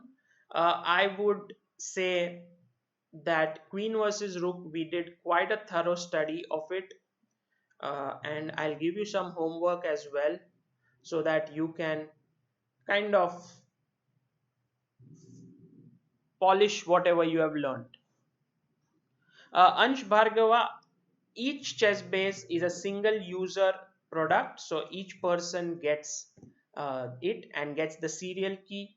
It has to be used individually. If you are going to share it, I wouldn't say that it is right. So my suggestion is, get your chess base, work with it, and use it well. Don't pirate. This is my suggestion to you. People have worked hard to build it. I think I've already spoken about it, but I'll say it again. People are working hard making it. There are people who are selling it, making, somehow trying to earn a living out of it. And you must respect that. If you can't afford it, don't buy it, but don't pirate. Yeah, it's very important. Samrat Goswami says difference between mega database and opening encyclopedia. Well, opening encyclopedia is all opening reports in it, and there are videos in it. Mega database is the biggest database in the world with close to 8 million games, over 8 million games, out of which 93,000 are annotated games. So it's basically, if you want to have a reference database for searching any position, mega database is the best. Okay.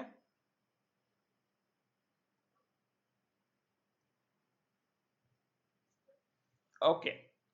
Let's go to something interesting now. I think all of you are tired of queen versus rook. So I'm going to show you something nice and interesting, and that is an opening. Okay.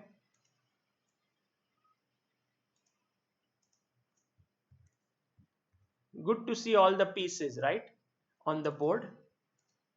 So let me flip it and get black on my side. And I want to just discuss this thing with you, um, because not that I feel that this is a great opening or anything, but just I felt like sometimes, um, you can get the end game from the opening. It can be very good.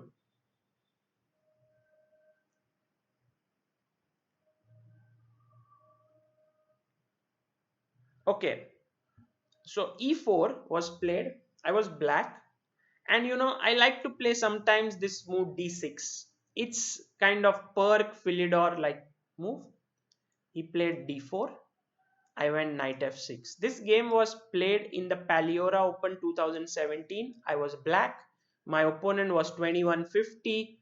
His name was Laranga Asiar Exta Jibil. Okay. And here g6 leads to the perk defense. Sorry, knight c3. g6 leads to the perk defense. But I played e5. Does anyone know this opening? e5. Mayur Hegde says, why did I select the Philidor opening? Yes, well, couple of reasons. First of all, it's very solid. It's slightly passive, I agree. But also, it's very easy to learn. You put your bishop on e7, knight d7, castle, c6. It's not like I love this opening, but it's just that I just learned it, and I'll tell you the story behind it. Okay. By the way, Atreya, the all-rounder, if you are going to write the same messages again, you might well as get blocked from this chat. And the basic problem is I can't read anyone else's messages because you keep writing. Yeah. So take care. Yes, Neev Patel, Shanks, Suryansh Varma, Amit Kanetkar, Mayur Hegde, Arun Dikshit, every one of you is right. It's Philidor. This is the correct opening. It's also known as the lion. They call it, I think Simon Williams calls it the lion. The story behind this is, uh, I used to play, of course, as I have told many times to you in my previous videos, I used to play the accelerated dragon. And after a point, I began to feel that it was, one tracked. I was playing just one opening. My opponents were coming well prepared. So I said to myself, I need another system. And this was before the time I learned Karokan. I played Karokan a lot. Um, so I was going to World Juniors, okay? And in my flight was Debashish Das. And Debashish Das is a GM. At that point, I think he was an IM in 2010. And World Juniors, as I had previously told you, was a tournament I was looking forward to. So I'd worked very hard for it. And in the flight, Debashish opened his laptop and was seeing the Philidor, you know. And I said to him, oh, you're looking, and it was Philidor by Victor Bologan. It's available in the Chess Base India shop, I think. And I told him that this looks very interesting. So in the flight, while we were traveling from India to, I think it was Hamburg, and Hamburg to Poland, I began seeing. I think at some point he slept off, or I continued watching this. It was like 4 or 4.5 hour DVD. I watched it. Even after we reached there, I completed the DVD, and I said, "This opening looks fun." First round, I'm paired against a GM, Durar Bailey Wasif Durar Bailey. I go to the board, my opponent plays e4, and guess the move I make. I play d6. All my preparation related to the Sicilian and whatever I had done at home was thrown out of the window. I played Philidor. I then, after World Junior, went to the first Saturday tournament, Kekskemet tournament, 3 tournaments in a row. I kept playing this, and I kind of became I liked this opening somehow. So that's why I feel like sometimes you just learn some opening, and it just suits your style, and I felt at home playing this. Okay, so d4, knight f6, knight c3, e5 was played, and my opponent, the reason, one of the reasons why I'm suggesting you to play this is that if your opponent is not well prepared, the chances are high that they will take on e5. Okay, now knight f3 is the main move, and I would say if you're playing the Philidor, you must prepare against this. Then black goes knight d7, bishop c4, bishop e7, castles, and you have a position where black is slightly passive because he has pawns on e5 d6, while white has pawns on e4 d4. But black is solid. The plan which I usually take is c6, queen c7. Sometimes I go h6, rook e8, knight f8, knight g6. Often I could also play b6, bb7. Black is flexible. It's an interesting position to try out. But the reason I want to show you is because if you play this against not so strong opponents, they will take on e5, and then you take, and they will take on d8. They say you lose castling. Okay, and you are like, oh my god, is it really so bad? Well, my experience has been that this is a very comfortable position for black after you lose. So this is the reason why you can play this. And now, after knight f3 that was played in the game, the other move is bishop c4. Okay, and here I recommend you to play the move bishop e6. Okay, now bishop into e6, f into e6. So just tell me what's going on in this position. Who do you think is better? Do you think black's doubled pawns are a weakness in this position?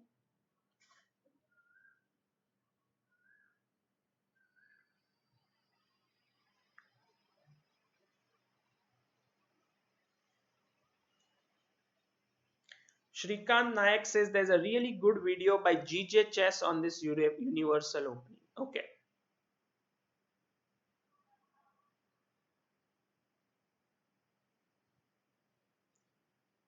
Well, the thing is that in this position, uh, the doubled pawns look weak, but actually they do a very important role, especially the pawn on e6. It controls the d5 square, and this is exactly the reason why the knight is not so well placed on c3.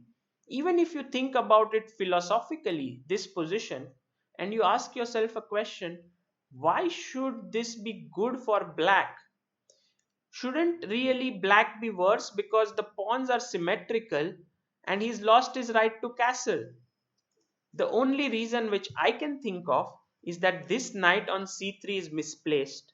because when I play the move c6 and this pawn is two squares away from the knight, it usually dominates the knight, doesn't have a good square to go here and here, and that is the reason why this position is good for black playable. I can go c6, king c7, put my king safely there. uh, so just coming back now after fe6, I don't even need to play c6 because the e6 pawn does this job. So I can develop knight c6, put my knight on d4, maybe bishop c5 or bishop b4, play my king to e7, and then rook f8 and rook d8, and black has a fine position. Remember this, I'm not claiming that black is better in any way, but it's a playable position. Okay.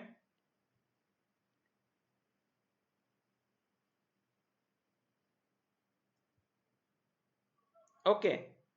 Good. So in the game, my opponent played knight to f3, and you start to think, how is black going to create some position, some threats in the position? Because I am 2391, my opponent is 2150. I have a rating gap of 240 points. I should be trying for a win, right? Well, turns out that you don't, some positions you can play much better than your opponents, and I really like such positions. So I played bishop d6 first. My opponent played bishop c4. Now you know what to do. Black to move. What will you play here? Yes, Dev, king e8 is also possible in that position. Even here it's possible, but I prefer the move bishop e6. Pankaj Panchal says Black's double pawn are strength more than a weakness. They control d5, d4, but the position is around equal. Maybe white has a shade of edge. f3 followed by nh2, nh3, nf2, nd3 is good. Very good. I think it's a excellent comment by Pankaj Panchal. I'll come to it. Let's first just finish this. What is the best move here for white? Yes, Pawan Sen, Chess with Shamil, Anish Adiga, Suryansh Verma, Sayan Roy, Neve Patel, Practical Thinking, Yash Bharadia, Soham Shirode, Ilam Parthi, Srinivasan, Arun Dikshit. You're all right. Bishop e6 is what I played in the game, and my opponent was very happy. He was like, wow, it's a nice, you've given me double pawns, let me take it. Oh, like, okay, now I got the control of the d5 square. By the way, what Pankaj said about this position after bishop c4, bishop e6. By the way, king e8 is possible. It's not bad, but takes. He said something important. You go f3, then you play your knight to h3, f2, and d3. And yes, this is a good way. But I have seen often white players just going knight f3, which is not a good idea. I'll just play bishop d6 or knight c6. Both look okay. So here, if you are able to play f3, knight h3, knight f2, knight d3, yes, it's slight edge for white, but nothing like not playable for black. I mean, black can easily play that position. When I was a player who was growing, whenever someone said the position is okay or position is equal, I would feel like, no, please tell me it's winning for black, or please tell me it's advantage for black. Somehow it was very important for me that the person who was talking in the video or teaching or writing a book should tell me that this position is good for me. I now have the approach where I say he should tell me the truth rather than telling me it's better or good. He should tell me the truth, and then I should figure out for myself whether I like the position or not. So all those who feel like, if someone says, I'm going to show you a great weapon for black which is winning here, after e5 black will win, and you feel confident, something is wrong. You are not taking chess the right way. You must take it objectively. This is what chess teaches us, and you must try to develop. If the position is equal, play equal positions. If the position is slightly worse, well, black should get slightly worse positions if white plays well. Okay, so fe6 was played in this position. We reached here. uh, bg5, h6, bishop h4. I don't like the bishop there. Knight c6, the knight is well placed. Long castle, g5, bishop g3, and king e7. And somehow I feel like black has a great position. You know, his knight, if this knight is not there, it will jump into d4. This knight is doing absolutely nothing. Maybe if it comes to b5 and takes on d6, it will only strengthen my structure. This bishop is kind of misplaced on g3. I'm going to go knight h5 next. So here, after knight d2, I went knight h5. He played knight e2. I went rook a f8, f3, bishop c5, stopping bishop f2, rook f1. I went knight f4, takes, bishop e1. Bishop f2 may be better, but he did play it after a loss of a move. And now, just look at this position. What do you think about it? Who do you think is better in this position?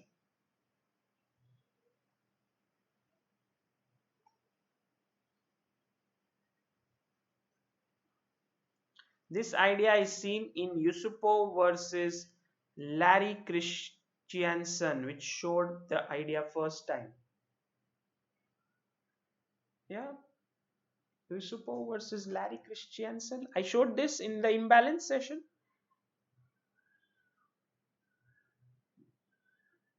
Yeah, Karan Parik says 0-1. I also feel that it's a very tangible edge here. Minus plus.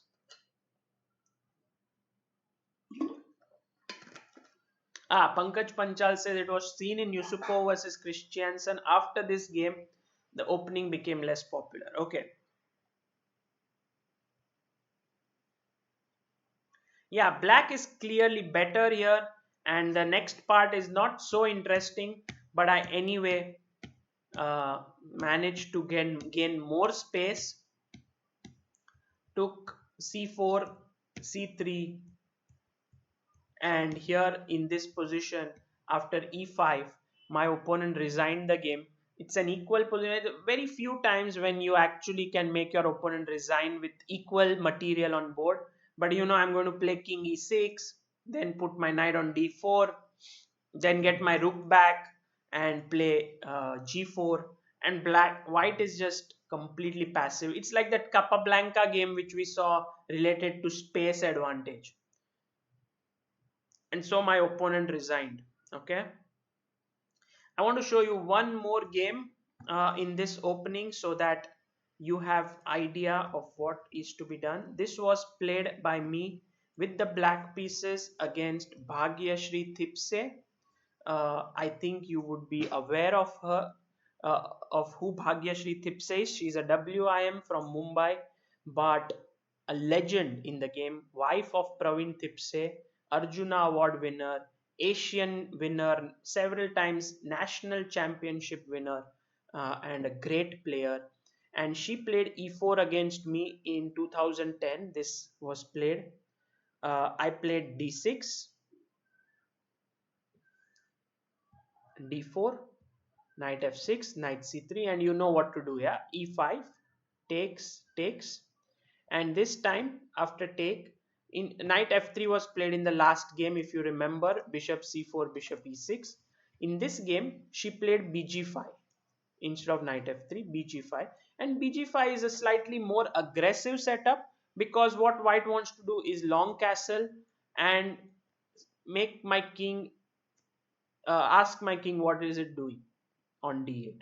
And if I play say c6 now, then long castle, king here, and f4, I think somehow position is opening up even before I can sort of stabilize. Um, so here there is a good move. If anyone can tell me, it's not like a special move, but it just completes my development. What should black play?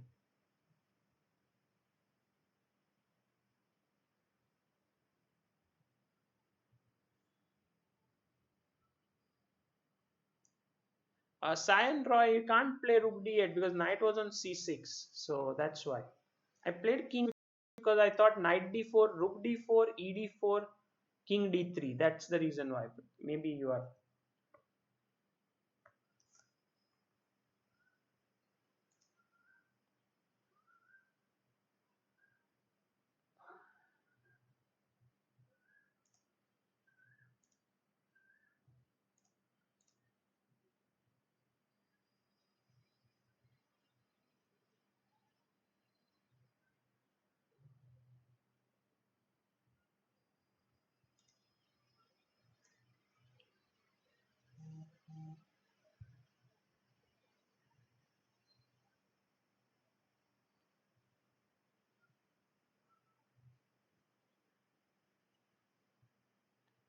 Well, I'm sorry for the lag.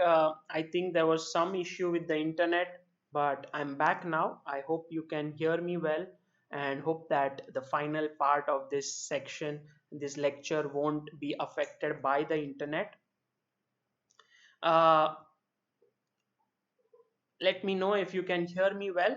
I think everything should be okay. Yes, Pankaj, we will look at some practical endgames if possible, but my aim also was that theoretical endgames are often boring, and so I wanted to cover them. Uh, Maybe it's not so boring, yeah, after we did it. Okay, so I think I spoke about Bhagyashree Tipse and you could hear it well. And in this position, Bishop E6 is what I played. The idea is to long castle. You can play knight to D7, and then you can play king c8 and then develop your bishop to c5 if required. So here knight f3 was played, attacking the pawn on e5, and I played king c8. I knew this opening until here and I was pretty happy with my position. She thought for quite some time and she played the move bishop d3. Okay, she played the move bishop d3, and I went for the move bishop to c5, bishop h4, knight g4, which was an aggressive active move, rook hf1. And what should black play here? What do you think is the best move for black?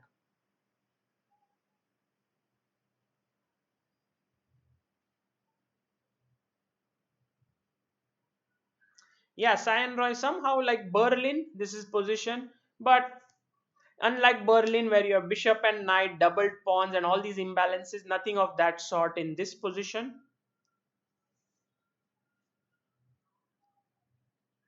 By the way, I did see some messages that Rishi Kapoor is no more, which is quite a big loss. I think yesterday Irfan Khan passed away, today Rishi Kapoor, so whew, seems like tough time. Yes, Shanks, you are absolutely right. F6, Shan Daryl F6, Rishila Banerjee F6, Samrat Goswami, very good. F6 is the correct move, stopping NG5 and also bolstering the structure. The knight can now next go back to F7 and come back into the game via D6 if required. H3. And one more thing I must tell is that Bhagyashree Thipse, as Yash Bharadia mentioned, he's beaten her in classical game, which is very nice achievement, Yash. Um she is an aggressive player. So for her to play this system was quite difficult, I felt, where all these little moves were being made. Now, once again, it's white to move, black to move. What should black play here? It's more like prophylaxis, how to stop opponents' plans, how to develop your pieces, start pushing your pawns slowly. It's fun.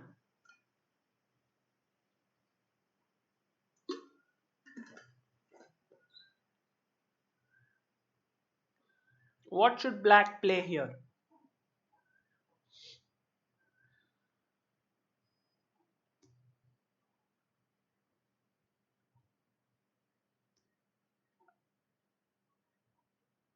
Yeah, G5 is what many of you suggest, but remember, if it was uh, G5 is exactly what many of you are playing, but I didn't go for G5. In fact, for me, it was important at some point to prevent knight C4. Although um, it doesn't look very dangerous, but I decided that I will go for B5 as Tanuja Sahasrabuddhe said, and I think it's a good move. B5 because you gain more space. So you see, I have threat of G5 here, gaining more space on the queen side, on the king side. I played b5, gaining more space on the queen side. Abhishek TR, you are right. So b4, oops, not b4 was not played. King b1 was played. Knight f7, f4, e into f4, bishop f4, and now nd5. So if I had to ask you about the imbalances in this position, which you must not forget, just because we are not doing imbalances right now, doesn't mean you must forget about it. What do you think are the imbalances and who do you think is better in this position? Who is better?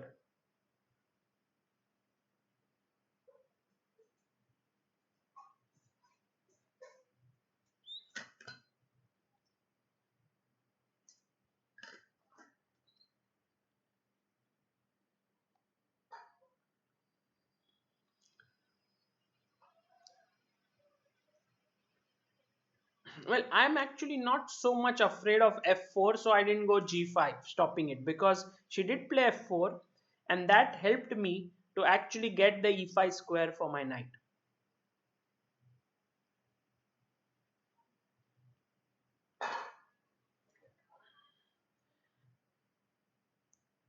Everyone thinks white is better here. Surprising for me. Shivendra says white. Reshma Dave says white.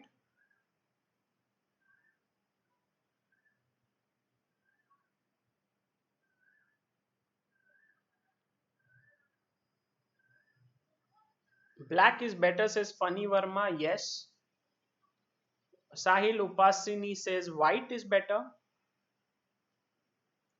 Mayur Gondalekar said, I thought of b5, then thought my brain had gone to sleep. Like, why would anyone play b5? Turns out brain was right. Note to self, put brain to sleep during matches. Sometimes intuition can give you the good move, but when you overthink it, you then go to the wrong move. So you have to be careful. Yeah, black is better here mainly because he has a very fixed square and outpost for his knight, and also this is an isolated pawn, and he has more space somehow, I feel. Okay, knight b3, bishop b6, bishop e2.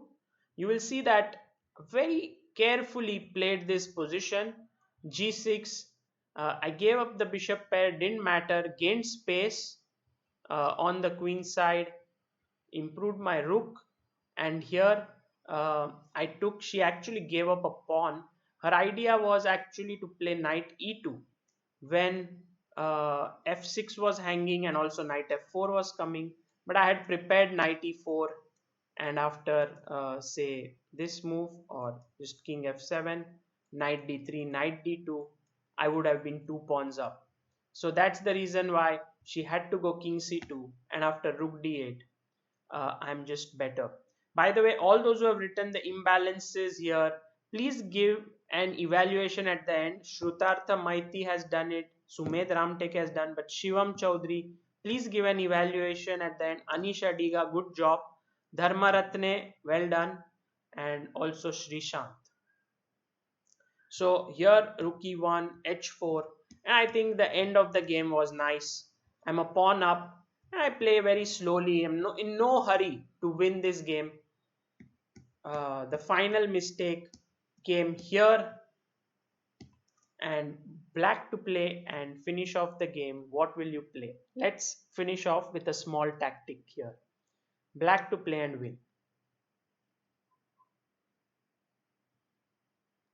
Well, Sayan Roy, maybe the comment was bigger than 200 characters, so it didn't get posted.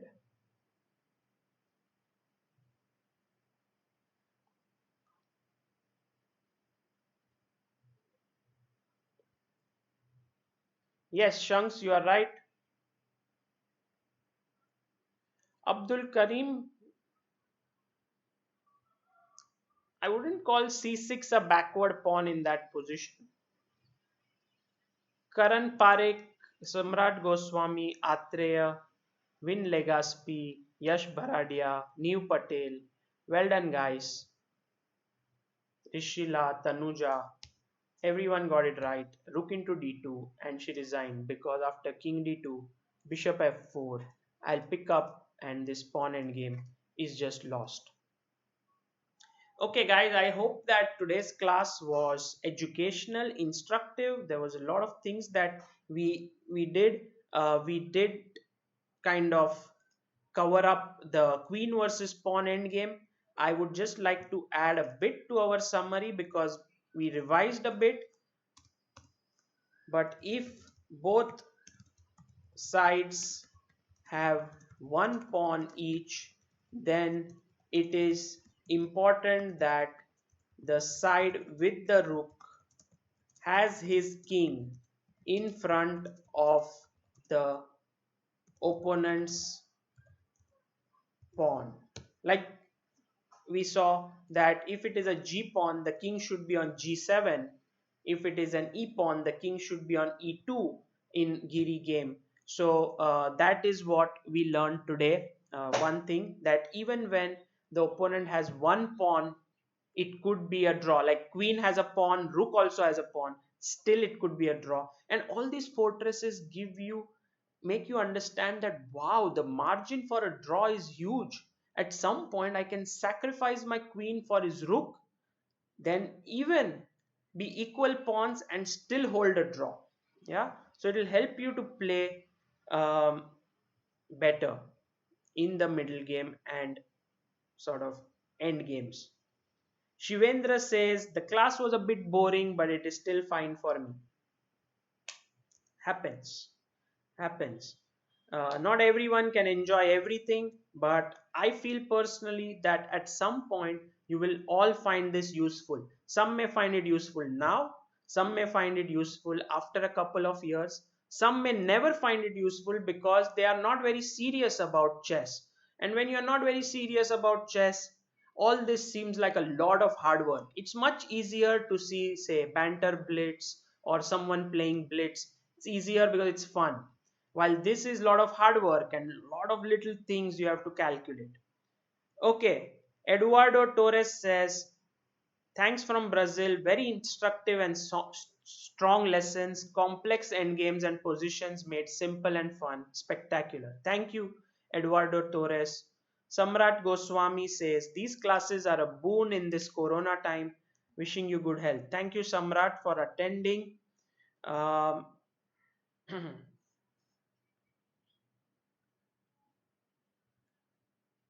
Yeah, the endgame classes should be increased, says Funny Verma, because we need to cover more endgames. Yeah, let's see how it goes. These endgame classes are even more tiring than imbalances when I do it. So let me see how much energy I can produce because there's a lot of preparation that goes into preparing this material. Hmm. Um, Chess with Arun and Tanuja says story of the thumbnail. I did mention it in the lecture. It's after winning the Dresden Open, one of the biggest events of my life. Um, and yeah, this picture just brings so many good memories. By the way, all of you who plan to go to Germany or that area, do go to Dresden. It's a beautiful city. I have some great stories from that place. Traveling in the tram, going there. After every round, Amruta and I would go and see some place in the city. Grosser Garden means the big garden was beautiful. I don't know if anyone has been to Dresden here. It is definitely one of my favorite cities. Cheyenne says, thanks, Sagar. Thank you so much. Jean Daryl says, thank you, sir, for another instructive class. A lot of useful ideas. Thanks, Jan Daryl, for attending the session. Uh, Devi Raja says, thank you. Thanks, Devi Raja. Swayam Ubale, thank you for attending. And a lot of questions. I don't know if I can go through all of them, but Soham Shirode says, what is similar structures in chess base 15?